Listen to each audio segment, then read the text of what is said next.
C'est aujourd'hui la fête de Saint Tite, évêque, que je célèbre la messe de Saint Tite, mais je ne résiste pas à la tentation de vous parler des martyrs du Japon.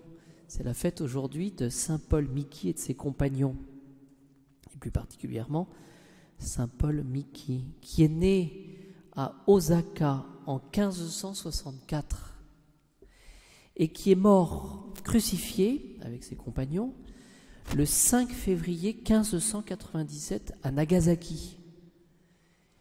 Et ce qui montre que dans la Providence, Nagasaki est le lieu d'une ville, c'est une ville, un martyr. Des choses importantes se sont passées. C'était un séminariste jésuite japonais et qui est mort finalement martyr parce qu'il a toujours professé la foi de son baptême, la foi chrétienne. Vous voyez, ce que nous devons demander aujourd'hui, eh bien, c'est nous-mêmes, chacun à notre place, de garder jusqu'à la mort la foi que nous proclamons.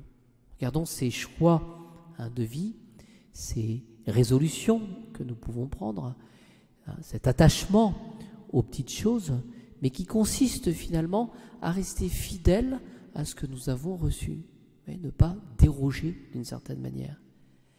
Nous avions au bréviaire le répond ce matin: si nous souffrons avec Jésus, avec lui nous régnerons, parce que lui reste fidèle. Alors, si je vous donne ce petit mot ce soir, c'est parce que nous avions au bréviaire la chronique, le récit de ce martyr. Et ce récit tout simple, eh bien, peut nous donner quelques idées de fidélité dans les petites choses et de savoir un petit peu comment ils ont pu offrir leur vie. Alors, je vous cite simplement toutes ces actions qu'ils ont menées, ce témoignage qu'ils ont apporté dans leur martyre. Il y avait, disent les témoins, une constance admirable par les encouragements qu'ils se prodiguaient entre eux, alors qu'ils étaient sur la croix. Les encouragements. Et essayons de comprendre la force que nous pouvons avoir, nous autres, pour rester fidèles par les encouragements. Celui qui encourage, c'est celui finalement qui a confiance et celui qui justement soutient dans l'action, dans la force. Quel est le courage, quel est le contraire des encouragements? C'est le dénigrement, la critique, voilà, les encouragements. Un autre avait les yeux dirigés vers le ciel, c'est-à-dire pour pouvoir rester fidèle et soutenir cette crucifixion. Ils ont été achevés après avec des lances, des pics. Eh bien, il avait les yeux dirigés vers le ciel. Et quel est l'enseignement de cela? Eh bien, c'est de connaître finalement la finalité, le but. Seigneur, je suis là pour vous aimer, pour vous servir et pour sauver mon âme. Et celui qui finalement perd ce ciel, il n'a plus de boussole dans la vie. Et celui qui n'a pas de boussole, il est déboussolé, voilà, il tourne en rond. Un autre chantait des psaumes avec la parole de Dieu.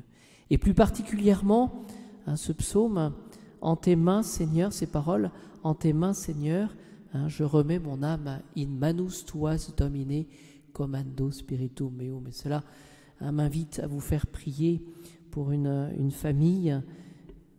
J'avais assisté une personne, je me souviens il y a quelques années, qui était atteinte d'un cancer et qui était arrivée à la fin de sa vie.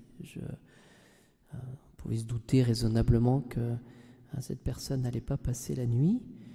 Et je me souviens que juste avant de partir, avant de quitter l'hôpital, eh bien, je lui ai proposé à cette personne-là de faire cette prière. Et on a chanté ensemble, je me souviens. Et elle était touchée parce qu'elle se disait, mais je me souviens, elle m'a regardé et elle m'a dit, mais donc je vais mourir? Je lui ai dit, oui, je crois que vous allez partir bientôt. Et elle était tout en paix après. In manus tuas domine commando spiritum meum. Je le raconte souvent encore aux enfants, cette personne. Ensuite, un autre rendait grâce à Dieu à haute voix. Eh bien, je crois que ça peut aider de temps en temps de se redire les choses à haute voix. Alors peut-être qu'on vous prendra pour un fou, essayer de le faire discrètement, cela, mais n'empêche que c'est un peu comme pour se convaincre. Voilà, je ne suis pas fou, mais rendre grâce à Dieu à haute voix. Voilà. Réciter très fort un autre, le pater et l'ave, vous voyez, comme pour se convaincre. Il y en avait un autre qui pardonnait à ses ennemis, au bourreau, le pardon des ennemis. Et alors il devait certainement avoir beaucoup d'esprit, celui-là, parce que lorsqu'il pardonnait à ses ennemis, il encourageait les bourreaux à recevoir eux-mêmes le baptême. C'est un peu la provocation, ça. Mais n'empêche que, après tout, pourquoi pas? Ma conclusion, ce que le Seigneur nous demande, c'est chaque jour d'aimer Dieu un peu plus gratuitement, d'un amour inconditionnel. Et c'est la garantie d'être fidèle. Pourquoi? Parce qu'au moment où le Seigneur nous demandera de venir avec lui, certainement que nous aurons la tentation de lui dire « Seigneur, ce n'est pas le moment. Demain, je ne suis pas prêt. » J'ai pris la citation d'un poète antique. J'ai trouvé cela dans le petit fascicule, vous savez, que nous avons eu à notre disposition sur Saint François de Sales. C'est un article sur ce hors-série que nous avons proposé le mois dernier. Et j'ai trouvé cette citation qui peut aider du poète mystique, alors les spécialistes du XVIIe, peut-être que certains le connaissent, Angelus Silesius, voilà, que je ne connaissais pas, mais voilà l'idée, je cite, « La rose est sans pourquoi, elle fleurit parce qu'elle fleurit, sans désir d'être vue. » Je pense que ça peut aider ça, dans la gratuité de l'amour. La rose est sans pourquoi, elle fleurit parce qu'elle fleurit sans désir d'être vue.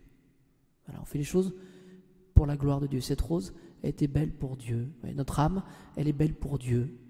C'est lui qui nous guide.